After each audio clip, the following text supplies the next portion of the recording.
Todos estão de pé, então abre comigo em 1 Coríntios, capítulo 2. Não será o texto base da mensagem, porém é o texto tema da festividade, amém? Então, 1 Coríntios, capítulo 2, eu quero fugir um pouquinho do texto que vai até o versículo 13, mas eu quero ler o versículo 14 para a igreja, amém? Amém, igreja? Amém. Então, 1 Coríntios, capítulo 2, versículo 14. A minha versão é NAA, então pode estar um pouquinho diferente da dos irmãos, mas é o mesmo teor. Ora, a pessoa natural não aceita as coisas do Espírito de Deus, porque eles são loucura, e ela não pode entendê-las, porque elas se discernem espiritualmente. Amém? Pode se sentar.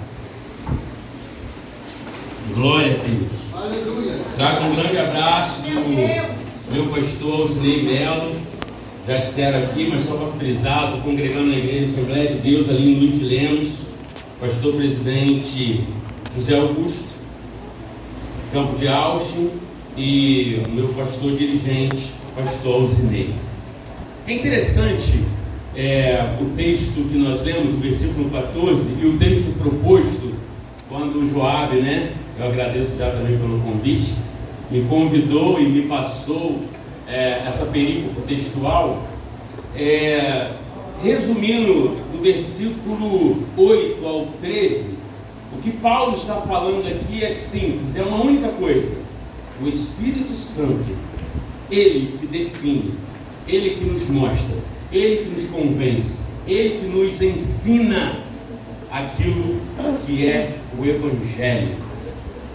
Amados, é interessante você olhar o versículo 14, que Paulo vai usar uma palavra muito enfática, que é a palavra loucura. É loucura para aqueles que não entendem. O Evangelho é loucura para aqueles que não se entregam ao Espírito. Hoje eu estava dando aula pela manhã, os novos convertidos lá na igreja, e eu conversando com eles pela manhã, eu contei uma história para eles e disse, até comecei de forma engraçada, eu disse: olha, vocês viram o jornal ontem? Aí eles olharam para mim: não, nós não estamos acompanhando. Aí eu falei: vocês viram que teve um homem, isso não aconteceu, tá, irmãos? Eu inventei uma parábola lá, eu falei: vocês viram que apareceu um homem lá na praia de Copacabana, dizendo que foi cuspido por um peixe, falou que foi engolido lá em Maceió, e ele veio parar aqui no Rio de Janeiro, 3 dias viajando na barriga daquele peixe, e foi cuspido aqui e falou que tem que pregar o Evangelho aqui no Rio de Janeiro, porque o Rio de Janeiro está precisando da palavra do Senhor. Aí eles olharam para mim: não, eu não vi isso não, onde está isso? Eu não vi. Aí eu falei assim: tá, isso verdadeiramente não aconteceu, mas se acontecesse? Aí eles olharam para mim: será? Todos iam chamar esse cara de louco, maluco. Mas eu falei com eles: mas isso está escrito na Bíblia, isso aconteceu. E porque se acontecer hoje eu não acredito, eu considero um louco. E porque aconteceu lá, e quando eu leio a Bíblia e estou aqui na casa do Senhor, eu acredito. Irmãos, a fé que nós temos, aquilo que nós acreditamos, Paulo está dizendo, é loucura para os outros. Você acredita que um homem morreu numa sexta-feira e domingo ele ressuscitou? Eu dei aula há muitos anos da minha vida em um curso, e eu tinha um aluno que ele afirmava com toda certeza e veemência que ele foi ressuscitado.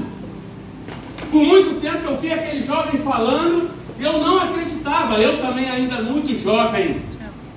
Até que teve um dia que a mãe daquele rapaz foi no curso pegá-lo, marcar alguma coisa, e ele me convidou para conversar com aquela mulher, e quando eu toquei na mão daquela mulher, cumprimentando ela, eu senti algo diferente, e aquela mulher olhou para os meus olhos e disse: meu filho esteve morto durante 2 dias, numa geladeira do ML, quando eu fui reconhecê-lo, eu coloquei a mão nele, e orei, e ele ressuscitou. E ela olhou para mim e disse: você não está acreditando?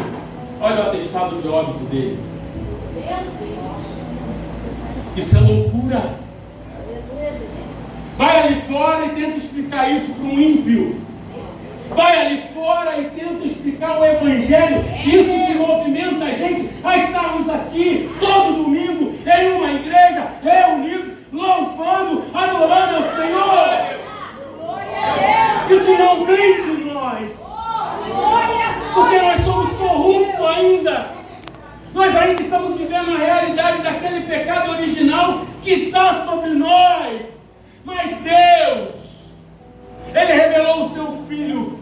E Jesus, quando ascendeu aos céus, Ele disse: deixo convosco o Espírito Santo, lhe revisto desse Espírito e anunciai essa mensagem. Tenta anunciar essa mensagem, e eu vou usar um termo entre aspas, tenta anunciar essa mensagem com a cara limpa. Tenta anunciar essa mensagem sem o Espírito Santo. Você será envergonhado, porque é o Espírito Santo que convence. O tema que me propuseram é homens cheios do Espírito Santo. Se nós estamos aqui nessa noite, se nós congregamos, se nós trabalhamos, se como nossos irmãos estão aqui visitando, eu percebi que são da sede, né? Estão aqui nessas andanças, como o Senhor falou. Nós fazemos isso por quê? Porque o Espírito Santo nos movimenta. Aleluia! Aqueles 12, quando olharam, Jesus não está mais, nós cantamos aqui, todos acharam que Jesus Cristo falhou, e eles também. Quando viram Jesus Cristo morrendo naquela cruz, eles olharam e disseram: meu mestre falhou. E eles se reuniram em uma casa, e eles se trancaram em uma casa, até que a grande notícia veio: ele não está lá, ele ressuscitou. Então eles foram procurar, e imediatamente eles acharam sim que o corpo de Jesus estava morto, e foi roubado, foi tirado daquele túmulo. Mas de repente eles estão num lugar fechado, com medo, e Jesus Cristo aparece no meio deles. Eles ainda não tinham se convencido, porque o Espírito Santo não tinha apresentado. Você sabe que isso vai acontecer no capítulo 19 de João, mas o Espírito Santo do Senhor é derramado em Atos 2, e quando o Espírito Santo do Senhor é derramado, eles são convencidos de toda a obra, eles abrem os olhos, eles só começam a pregar essa mensagem quando o Espírito Santo se faz presente na vida deles. Igreja, para entender essas loucuras, somente com o Espírito Santo. O primeiro caminho que você tem que tomar nessa noite é valorizar a pessoa do Espírito Santo. Essa é a terceira pessoa da Trindade revelada. Essa é a terceira pessoa da Trindade que hoje está em nós, que hoje habita nesse templo do Espírito Santo. Aquilo que Deus faz, o que Deus fala, aquilo que Deus nos aponta, as profecias, aquilo que Deus traz para as nossas vidas, somente acreditamos por quê? Porque o Espírito Santo está em nós, não é por nós mesmos. Amados, eu tenho vivido cada experiência. Vocês não têm noção de como Deus tem falado, e melhor ainda, de como Deus tem me mostrado que Ele tem me ouvido. E eu só creio nisso por causa do Espírito Santo. Ser cheio do Espírito Santo não é simplesmente esse poder. Ser cheio do Espírito Santo não está somente atrelado a esse lugar. Ser cheio do Espírito Santo não está somente atrelado a um bem-estar pessoal, porque às vezes eu vejo muitos homens, sim, que se consideram cheios do Espírito Santo, mas ser cheio do Espírito Santo é tomar uma posição de importância, é tomar uma posição de altivez, é tomar uma posição de separado. Entram em igrejas como se fossem CEOs de grande empresa, mas não, ser cheio do Espírito Santo vai muito além disso. Glória a Deus, aleluia! A primeira coisa que eu quero derramar sobre a igreja é: nós somos cheios do Espírito Santo. Glória a Deus! Você é cheio do Espírito Santo. Eu sei que o tema festividades são dos homens, mas toda a igreja, o mulheres, homens, crianças que estão aqui na presença do Senhor, que estamos ensinando os caminhos, o caminho que ele deve seguir, que jamais ele se esquecerá, são cheios do Espírito Santo. Mas de repente em nossos corações pinta uma dúvida. Às vezes em nós aparece um certo receio, e você se pergunta: será que eu sou cheio mesmo do Espírito Santo? De repente você se perguntou isso agora. Quando eu declarei que você é cheio do Espírito Santo, você de repente apontou com uma interrogação na sua mente e disse: será que eu sou cheio do Espírito Santo? Então eu quero hoje trazer aqui nessa noite, para todos que estão aqui, que eu acredito que o Espírito Santo trouxe para esse lugar, eu quero apontar que ser cheio do Espírito Santo, isso vai demonstrar na sua vida algumas características. Eu quero apresentar essas características para você, e você vai poder perceber se você tem essas características ou não. E se você tiver, glória a Deus. E se você não tiver, você vai buscar. Glória a Deus. Então eu quero convidar a igreja a ir comigo agora no texto base, que está lá em Atos, capítulo 6. Volta um pouquinho a sua Bíblia. Atos, capítulo 6, a gente vai falar de um homem cheio do Espírito Santo. Atos, capítulo 6, somente o versículo 3. Amém? Atos 6, 3 diz assim: por isso, irmãos, escolham entre vocês 7 homens de boa reputação. Depois, qual é a outra característica? Cheios do Espírito e de sabedoria, para os encarregarmos desse serviço. Está igual a de vocês? Está um pouquinho diferente. Mas entenda o capítulo 6 e 7. Vai falar de um homem que você conhece. Você já ouviu pregação sobre ele? Estevão. Quantos conhecem Estevão aqui? Quantos leram a história de Estevão? A igreja primitiva aqui em Atos 6 já tem 8.000 membros. Uma igreja que em uma pregação só de Pedro, somente uma pregação de Pedro, 3.000 pessoas se convertem. Em uma segunda pregação, mais 5.000, 8.000 pessoas. Pastor, já imaginou? Às vezes 50 dá tanto trabalho. Irmãos, às vezes 100 cansa tanto. Imagine uma igreja com 8.000 homens, 8.000 pessoas. A igreja de Jerusalém, aquela que vai ser daqui a pouco pastoreada por Tiago, irmão de Jesus.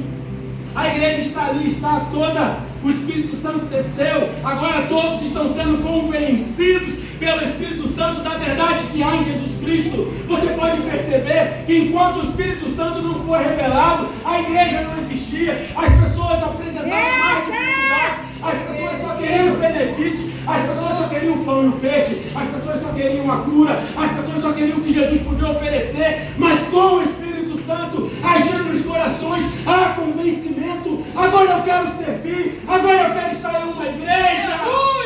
Glória a Deus. E naquela igreja que cresce tanto, parece a primeira necessidade. E qual é a primeira necessidade que aparece naquela igreja?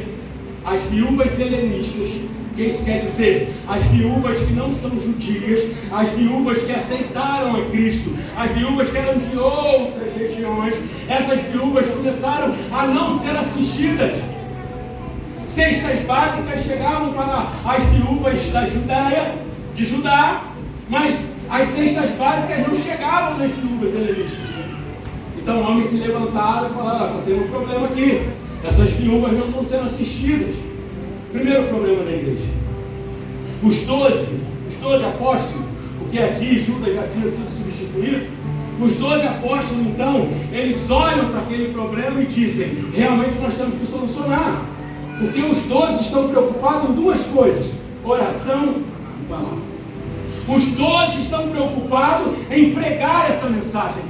Os 12 estão preocupados em desenrolar os pergaminhos, em ler os profetas e ler a Torá. Eles estão querendo e se aprofundando na palavra, entendimento da palavra. Estão querendo a todo tempo provar que Jesus é o Cristo apontado no Antigo Testamento. Porque essa era a Bíblia que eles liam na época, somente o Antigo Testamento. Não havia o Novo ainda. Então os 12 discípulos têm essa preocupação, estudar a palavra e orar. Mas agora existem pessoas que têm que ser alcançadas. A igreja tem que alcançar pessoas. A igreja tem que fazer aquilo que Tiago diz: a verdadeira religião que não é condenada por Deus é aquela que veste o nu, que dá comida a quem tem fome, que alcança os que estão com frio.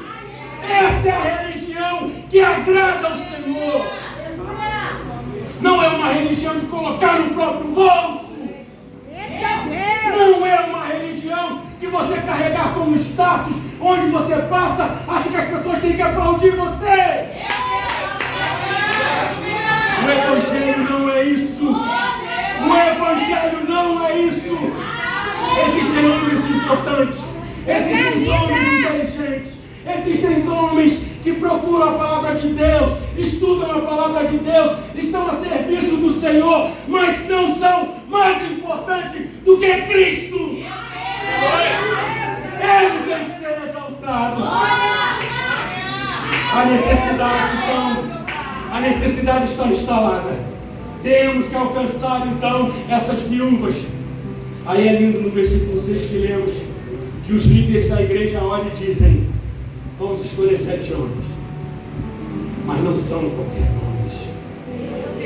Não são qualquer homens. Amados, a necessidade não pode ser preenchida por qualquer um.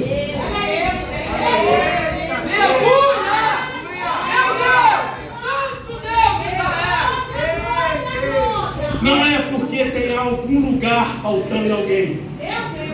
Não é porque tem uma necessidade vigente e o pastor olha, os líderes olham e dizem: eu preciso de alguém ali, que eu vou colocar qualquer um. Você não entra numa empresa de qualquer jeito. Você não passa em uma prova de qualquer jeito. Você tem que se preparar. Você é um escolhido do Senhor. O Evangelho não para. O Evangelho, ele é movido por braços. O próprio Cristo diz: olha, os campos são imensos e poucos são os cesteiros. Deus sempre contou com poucos, mas que fazem. É verdade, Jesus. Poucos que fazem. Pastor, se essa igreja tem 1, 2, 3 membros que tem mais de uma função, louvado seja o Senhor, que Jesus também tem que encarar isso. Pessoas disponíveis. Às vezes você vê o irmão tocando bateria, lidando com o data show, lidando com som. Você diz: nosso irmão quer fazer tudo. É porque não tem ninguém que se prepara para fazer. Não se preocupa. Acha que a casa do Senhor é um lugar para vir sentar, assistir e ir embora. Você está aqui dentro e essa palavra está sendo ministrada para que esse culto continue lá fora, para que esse culto continue na rua. Quem é motorista aqui, quem trabalha na área da saúde, jovem que é jovem aprendiz, quem está aqui nas suas lidas diárias, semanais, lá é para você viver o Evangelho também. Lá o seu culto continua. Na rodinha de amigos na escola, fale de Jesus. Na rodinha de amigos no serviço, fale de Jesus. Quando as propostas desse mundo começarem a lhe alcançar, escolha Jesus. Escolha Jesus. O Espírito Santo está com você. O Espírito Santo está com você. Amados, você viu aqui que eles então vão escolher 7 homens. Desses 7 homens tem um homem que se destaca. E você vai ver o Dr. Lucas falando diretamente sobre ele. Esse homem é chamado Estevão. Estevão, um homem cheio do Espírito Santo. Mas ele tinha algumas características. Ser cheio do Espírito Santo não é somente você ter o domínio, ter uma boa dialética, você conseguir fazer uma bela oração, você chegar nesse lugar e sair desse lugar e lá fora ser totalmente diferente do que é aqui dentro. Amados, a primeira característica de homens, mulheres, de crentes, que é cheio do Espírito Santo, eles pedem como recomendação para esses 7 homens: boa reputação. Para ser um diácono na igreja, nessa igreja, e quando eu falo diácono, não se assustem, diáconos, aqui eu estou falando sobre ministério. Para ser pastor, presbítero, para ser evangelista, para ser um líder, para estar nesse lugar, tem uma característica: se você é cheio do Espírito Santo, você tem que ter uma boa reputação. Se você for nos versículos 11 e 13, eu não vou ler para ganhar um pouquinho de tempo, que eu não quero cansar os irmãos. Nos versículos 11 e 13, vai falar que Estevão, ele estava fazendo sinais e maravilhas no meio do povo. Então, você vai perceber que homens, os fariseus, o pessoal do Sinédrio, aquele mesmo pessoal que condenaram Cristo, aquele mesmo pessoal que perseguiu a igreja, aquele mesmo pessoal que olhou para João e não foi muito com a cara de João, que olhou para Pedro e não foi muito com a cara de Pedro. Então aquele pessoal, eles fazem o seguinte: nós temos que parar esse homem. Nós temos que parar, Estevão. Aleluia! Deus manda falar com você essa noite. Às vezes tentam lhe parar. E ao invés de você orar ao Senhor e falar: Deus, me dê força, você está reclamando com o Senhor. Amados, cheios do Espírito Santo, terão muitos querendo parar. Cheios do Espírito Santo, muitos perseguirão. Muitos colocarão diante de você barreiras. Mas você é cheio do Espírito Santo, você sabe o porquê, você entende o que está acontecendo. Esses homens então pagaram pessoas para falar mentiras a respeito de Estevão. Eles disseram: vamos pegar Estevão como Jesus e vamos levar para o Sinédrio. E quando chegar lá no Sinédrio, eles vão condenar. E como que eles vão condenar? A gente paga algumas pessoas para falarem mentiras dele. Falar que ele prega contra o templo, falar que ele prega contra as leis de Moisés. Isso era mentira, isso não acontecia. Mas eu quero que vocês observem uma coisa: tiveram que pagar alguém, alguns homens, para mentirem. A pergunta que eu faço essa noite é uma pergunta muito pessoal. É uma pergunta muito pessoal. Se tiverem que falar alguma coisa para te derrubar, pessoas terão que ser pagas? Ou elas conseguem falar sem receber nada mesmo? Será que para falar o erro seu diante da comunidade, porque eu acredito que essa igreja aqui, eu lembro dessa igreja, eu quando criança ainda, passava aqui para ir no postinho ali, fazer curativos enralados, machucados, ali no dentista, sempre teve essa igreja aqui. Essa igreja está plantada aqui porque tem algo relevante. Essa igreja tem que fazer diferença nesse lugar. Você está inserido aqui não é à toa. A igreja não é plantada à toa. A igreja está nos lugares que estão porque o próprio Deus colocou. A pergunta é: qual a relevância da sua vida quando você está diante daqueles que precisam ouvir o Evangelho? A sua boa reputação, a sua dignidade. Se quiserem falar mal de você, tem que achar alguém que receba para isso. Se quiserem falar mal de você, tem que pagar para falar. Estevão, um homem cheio do Espírito Santo, e que não havia acusações contra ele, mas pessoas foram pagas para poder acusá-lo e assim ele ser condenado. A primeira coisa é que uma pessoa cheia do Espírito Santo tem que demonstrar essa boa reputação. Se você tem, louvado seja o Senhor. Glória a Deus. Se você não tem, comece a parar as arestas. Se você não tem, comece a orar ao Senhor e verdadeiramente viver a mensagem do Evangelho, que é arrependimento. Amados, deixa eu falar um pouquinho sobre isso, porque de repente você vai olhar para mim e vai ficar um pouco assustado. Falar, ele veio aqui para acusar, não estou acusando, também me coloco nesse lugar. Eu me coloco. Todo dia a proposta do mundo vem.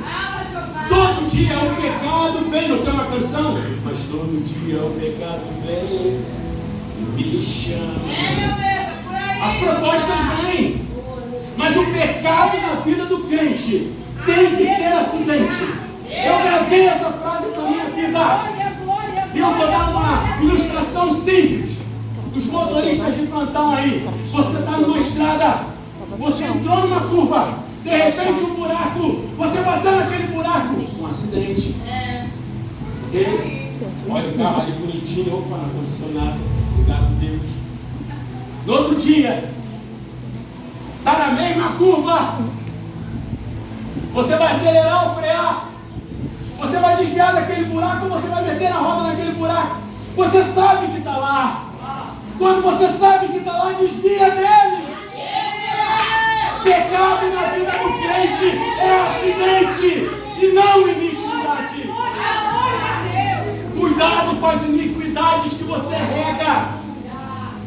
Cuidado, porque o pecado, esse é perdoado. O pecado na sua vida, esse, se você se arrepender e não cometer mais e desviar desse buraco, é perdoado. O sangue de Cristo te lava. Mas a iniquidade que há em você, aquele pecado de estimação que você tem, aquele buraco que você está sempre batendo, vai ter um dia que essa balança vai dar ruim. Vai ter um dia que essa bucha vai estourar. Vai ter um dia que Jesus vai lhe pedir contas. Amados, o nosso Deus é um Deus justo. E quando a gente fala de justiça, a gente descansa, né, dizendo assim, Ele é justo, Ele me ama. Mas o que você espera de um bom juiz? O que você espera de um bom juiz? Nós esperamos o quê? Está diante de um bom juiz? Ele condena o culpado e absolve quem não tem culpa. Ok? Esse é o juiz. Ele absolve o que não tem culpa e ele condena quem está errado. Nosso Deus é a mesma coisa, só tem uma diferença. Ele é um bom juiz, justo. Porque quando ele olha para todos nós que estamos condenados, ele nos dá um caminho de rendição. Glória a Deus. E esse caminho de rendição tem alguns passos: arrependimento, confessar e acreditar no perdão que há no sangue de Cristo. Glória a Deus. Boa reputação. A segunda característica de um crente que é cheio do Espírito Santo é ele ser sábio. Glória a Deus. Estevão, quando está diante daqueles homens, no capítulo 7, se depois você lê todo o capítulo 7, diante daqueles homens do Sinédrio, na sua defesa, quando disseram para ele, Estevão, o que você tem a dizer em relação a isso? Quando você olhar e ler o capítulo 7, você vai perceber que Estevão, quando se defende, ele não usa as próprias prerrogativas, ele não fala sobre ele. Ele poderia dizer, não, eu estou fazendo boa obra, eu estou levando cesta básica para as viúvas, não, olha só, eu estou fazendo tanta coisa boa na igreja, eu não mereço estar aqui, não. Ele não usa as próprias prerrogativas, como crentes hoje que querem orar diante do Senhor, colocando eu. Meu Deus. Cuidado, amados. Essa mensagem tem ardido muito no meu coração. E eu preguei na festividade da igreja aqui na sede, eu disse isso. De repente, nós vamos começar a viver milagres quando começarmos a parar de pensar em nós mesmos. Aí nós vamos começar a viver milagres. Estevão se defende, mas ele se defende não usando os próprios argumentos ou olhando para ele, mas ele se defende pregando a palavra de Deus. Você pode ler no capítulo 7, ele vai de Abraão até Jesus Cristo. Ele conhecia a palavra de Deus, ele conhecia o Antigo Testamento, ele estudava, cheio do Espírito Santo, domina essa palavra. Cheio do Espírito Santo, não se nega a se render a essa palavra. Como que você conhece quem diz que ama? Como que você vem aqui na frente adorar o Senhor, louvar o Senhor, se você não o conhece? Conhecer a Deus é ler a palavra. Ele se apresenta diante de você. Ele fala quem Ele é. Ele conta a sua história. Toda a revelação de Gênesis e Apocalipse está aqui. Eu digo que amo, mas não leio. Eu digo que amo, mas não me dedico. Eu digo que ouço, mas não sei quem é. Não seja como Moisés, que pergunta diante do Senhor: mas quem eu vou falar que está me mandando? Em um brado Deus diz: o grande eu sou, me envia. Moisés não sabia quem era, e você sabe. Nós muitas das vezes esperamos estar num culto de fervor, e Deus vem falar conosco. O irmão vem falar. Muitas das vezes entramos nesse lugar esperando isso. Eu quero receber. Eu quero receber do Senhor. Eu quero receber. E acha que é só isso? Durante a semana não pega na Bíblia. Durante a semana não ajoelha em seu quarto, como Mateus 6,6 diz. Não se feche as portas, se ajoelha em secreto e conversa em secreto com o seu Deus, porque em secreto Ele se revela. As pessoas acham que o que vivem aqui na igreja é o que tem que levar para casa. Mas é totalmente contrário. É o que você vive dentro de casa. É o que você traz aqui para a igreja. Aqui a igreja é o reflexo de quem você é. Aqui na igreja é o reflexo. As coisas se movimentam, as coisas acontecem de acordo com a sua dedicação, a sua busca, a sua intimidade, a sua relação com esse Espírito Santo. Eu vou falar e vou contar um breve testemunho. Muitos aqui conhecem. Eu era de uma igreja tradicional. Eu vim da presbiteriana, minha mãe está ali. Eu era da igreja que minha mãe era. E como tradicional, eu não acreditava em algumas coisas. Como tradicional, eu não acreditava no dom de línguas. Como tradicional, eu era muito cético em relação a milagres. Eu era muito cético em relação ao movimento do Espírito Santo. Até que Deus me levou para um lugar onde eu experimentei, estou resumindo, eu experimentei muitas coisas. E sabe como eu aprendi o que significa o dom de línguas? Sabe como eu comecei a viver isso? Quando eu me tranquei no quarto e comecei a pedir ao Senhor: eu quero entender, eu quero viver. O que é isso? Me diga, Senhor, me diga como é que é, o que está acontecendo, eu quero entender. E de repente eu estava orando no meu quarto em línguas, sem entender o que eu estava falando, sem pegar, sem tatear o que Deus estava falando. Mas Ele disse: o que você está fazendo? Você está fazendo a oração que eu quero ouvir, porque o Espírito Santo que habita em você geme com gemidos inexprimíveis. Deixa Ele falar. O dom de línguas é um dom que edifica você, que edifica o indivíduo justamente por isso.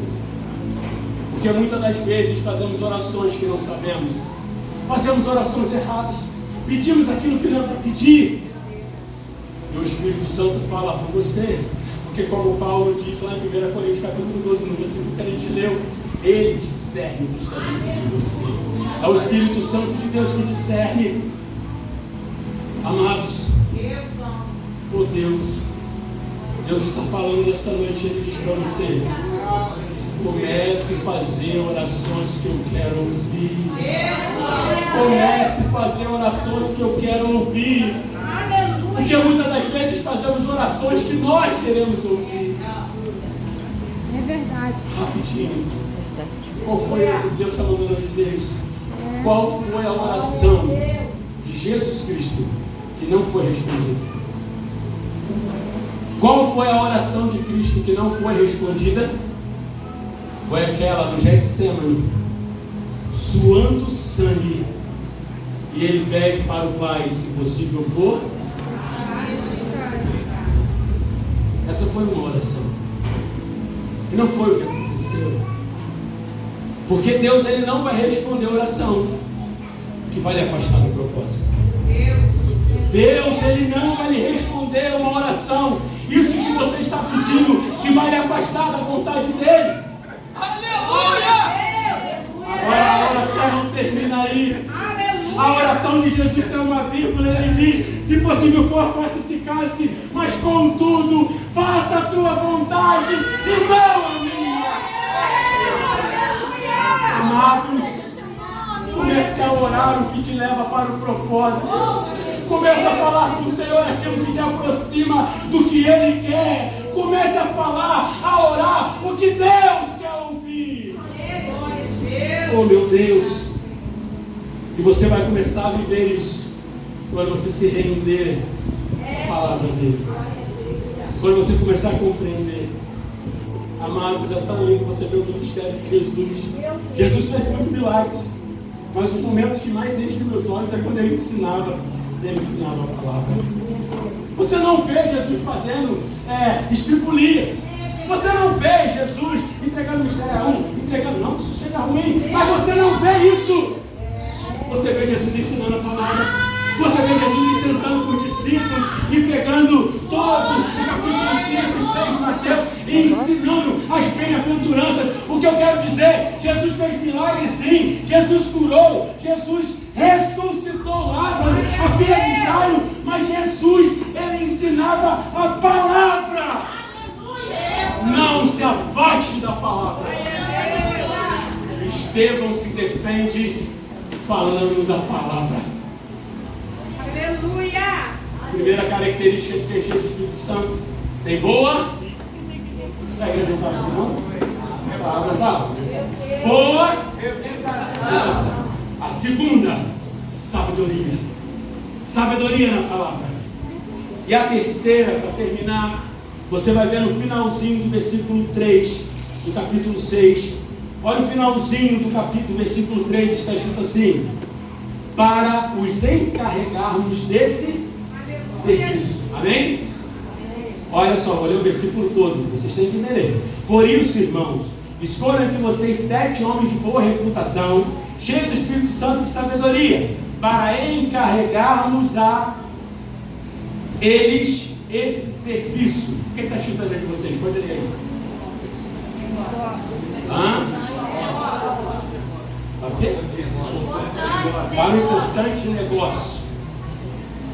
Traduções diferentes, mas o mesmo teor. Então, para não ter problema, eu vou falar no original. Aqui, os líderes da igreja estão falando: vamos então escolher esses 7 homens, cheios do Espírito Santo e de sabedoria, com boa reputação, e vamos encarregarmos ele desse ministério, desse serviço. A palavra original, ministério, nesse versículo é ruperetas. Não quero arrotar conhecimento aqui, mas é bom a gente entender. Ruperetas, repete comigo, igreja. Ruperetas. Isso, sabe o que isso significa? Sabe o que é isso? Isso é a definição daqueles homens que ficam no porão do navio remando, ok? Império Romano, até então, as esquadras eram só navios movidos a vela. E o Império Romano começou a condenar muitos. Como condenou Jesus à morte, começou a condenar muitos contraventores que iam contra o Império. Então eles aproveitaram esses condenados e tinha ali um projeto de um navio que seria movido não somente pelo vento, mas por força motora. Então esses condenados eram colocados quase nus no porão do navio. E lá no porão do navio eles pegavam o remo que ficava para fora. Vocês já viram isso em filmes, amém? Ficava o remo para fora. E lá ficava o líder batendo o tambor e eles remavam naquele ritmo. Por isso que o Império Romano explode no mundo, porque eles alcançam, muitos navios não conseguem fugir, porque agora eles inventaram uma nova força motora que levava os navios mais longe, mais rápido, com mais força. Esses homens que ficavam lá eram condenados, viviam aquele ministério, aquele serviço, ruperetas. Por que eu estou falando isso? Se você é cheio do Espírito Santo, você tem que viver uma arte. E a arte que você tem que saber viver, além de ter boa reputação, e além de você ser sábio na palavra, você tem que entender o que significa ser um altruísta. O que é ser altruísta? É você aprender a servir. O serviço. Jesus, na última ceia, ele lava os pés dos discípulos. Ele dá uma grande lição de serviço. Servir ao próximo.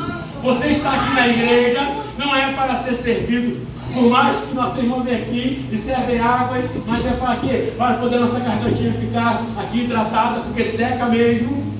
Mas nós não estamos aqui para ser servidos.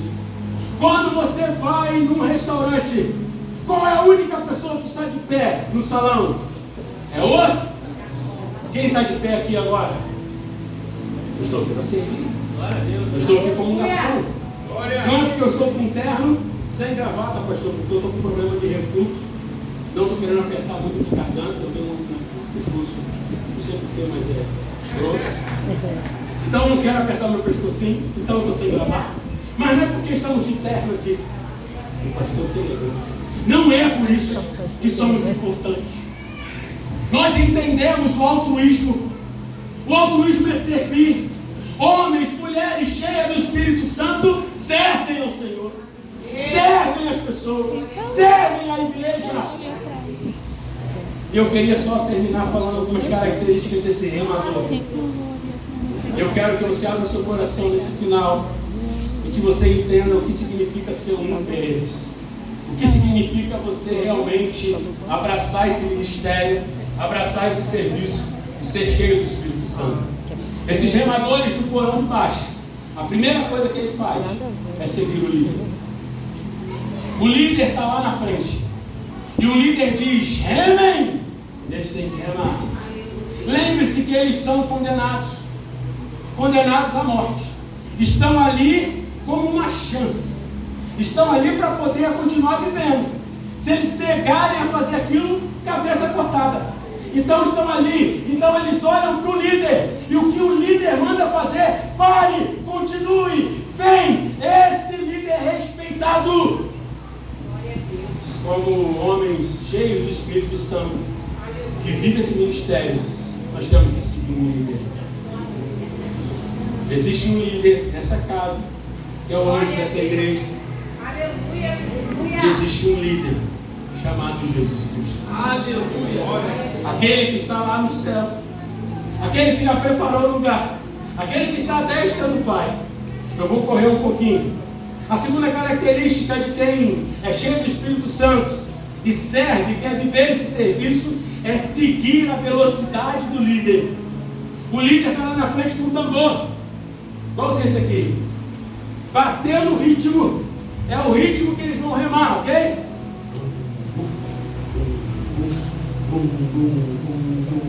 É o ritmo que tem que seguir. Cristo fala na tua palavra que devemos nos render ao jugo dele. Andar na velocidade. Aí os irmãos sabem o que é jugo? Sabe? Não é julgo com ela, é jugo. Os irmãos sabem. Os mais antigos aqui vão saber. Carro de boi. Alguém aqui já viu carro de boi? Jugo é aquela madeira que une os dois bois, ok? Você vai ter uma junta de boi lá com 6, 4 bois, mas tem um jugo, uma madeira que liga um boi ao outro. Eu vi isso com meus olhos. Eu ia lá para a terra da minha mãe e vi muitas vezes arando a terra assim. Era nem trator na época. Então o que acontece? Eles colocam lado a lado as duplas de boi. Sempre colocam um boi mais experiente ao lado de um boi mais arredio. Sempre colocam um boi manso, obediente, ao lado de um boi arredio. Porque o jugo, a madeira vai unir os dois. O obediente vai andar e vai ensinar esse arredio a andar na mesma velocidade, não ir para lugar, não ir para a direita ou para a esquerda, mas seguir o caminho. Jesus, quando diz: o meu jugo é suave, Jesus está dizendo para você: coloque a cabeça no jugo que nos une. Aleluia! Jesus quer que você ande no ritmo que Ele quer. O jugo dele é suave porque Ele te ensina para onde ir. Se você estiver preso no mesmo jugo com Cristo, se Ele puxar para lá, você vai com Ele. Se ele andar um pouco mais rápido, você vai com ele. Se renda a Cristo. Isso é um ministério. Isso é servir. Não é fazer do seu jeito. Não é fazer somente com a tua vontade. Eu vou repetir essa frase, amor. A minha esposa está ali. Eu estive com ela em São Paulo semana passada. Estivemos numa igreja da cidade, em São José dos Campos. 20 mil membros, irmãos. Olha, essa deve estar lá, hein? 20 mil membros. O pastor, quando pegou a palavra para orar, ele ajoelhou, tão lindo, e ele disse: Pai, essa obra não seria possível se ela fosse levada somente com os humanos. E por que você quer levar a obra de Deus somente com as suas mãos? E por que essa obra do Senhor que Ele nos deu, você quer levar com as suas próprias forças? Se renda. Conheça esse Deus. Busque intimidade com esse Deus. Se relacione com esse Deus. Deixa Ele te levar. Se renda ao jugo dEle. Ande na velocidade dEle. Faça o que Ele quer, do jeito que Ele quer. Aqueles homens remavam em um porão escuro e eles não viam o horizonte. Eu estou acabando. Eles navegavam para todo lado sem enxergar o futuro. Aqueles que aceitam o ministério, aqueles que aceitam trabalhar para Cristo, homens cheios do Espírito Santo, eles caminham só com a promessa mesmo sem ver. Bem-aventurado aqueles que não viram, creram. Olhar e acreditar que Cristo vai voltar. Olhar quando tudo diz não. Olhar quando todos olham para você e dizem: você é louco. Mas você vai dizer para ele: eu tenho o Espírito Santo e mesmo não enxergando, eu continuo.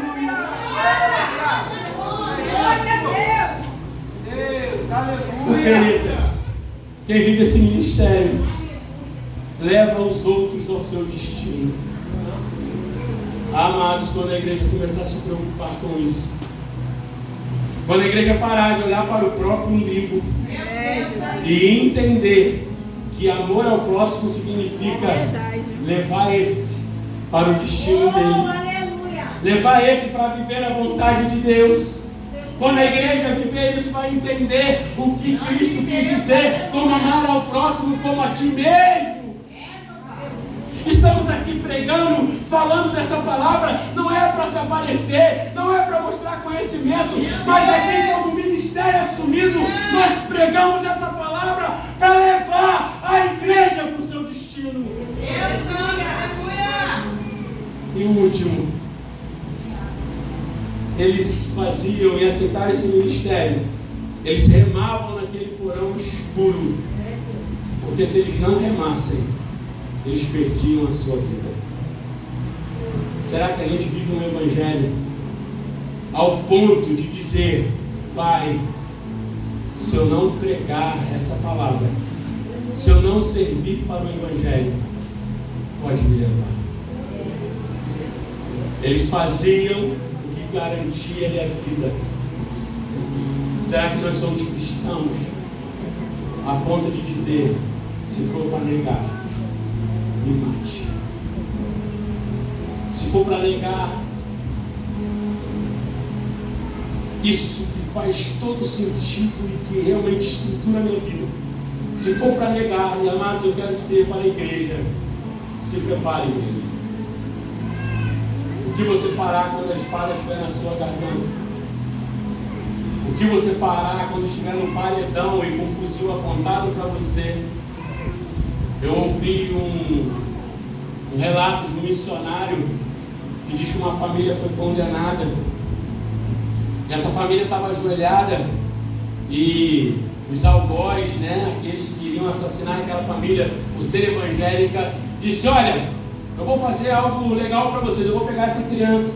Se essa criança negar a Jesus, eu livro vocês. E botou a arma na cabeça daquela criança e gritou com ela: negue para salvar a sua família. Aquela criança começou a chorar.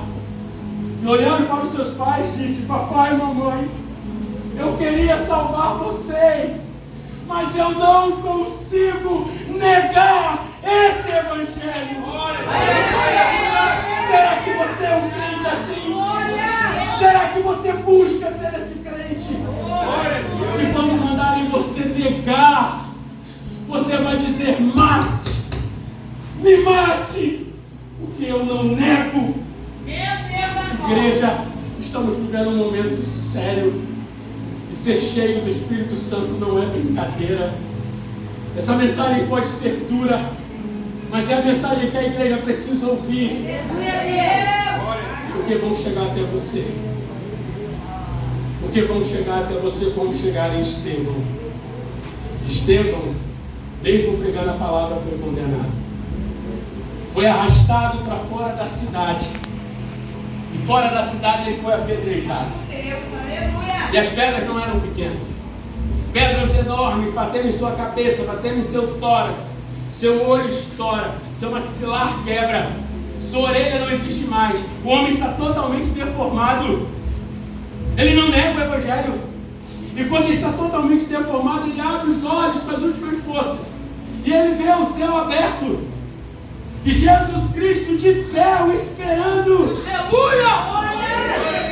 Amados, quando você é cheio do Espírito Santo, como reputação, você é sábio na palavra e você é um altruísta que serve, vive o seu ministério, você fica mais parecido com Jesus. Sabe o que Estevão fala? Quando vê Jesus: ó Senhor, não lhe impute esses pecados, porque eles não sabem o que fazem. Quem foi que disse essa frase também na cruz? Jesus Cristo. Ele morrendo, mas servindo e realmente se entregando a esse evangelho. Ele está parecido com esse Cristo. Amados, sejamos cópia desse Jesus.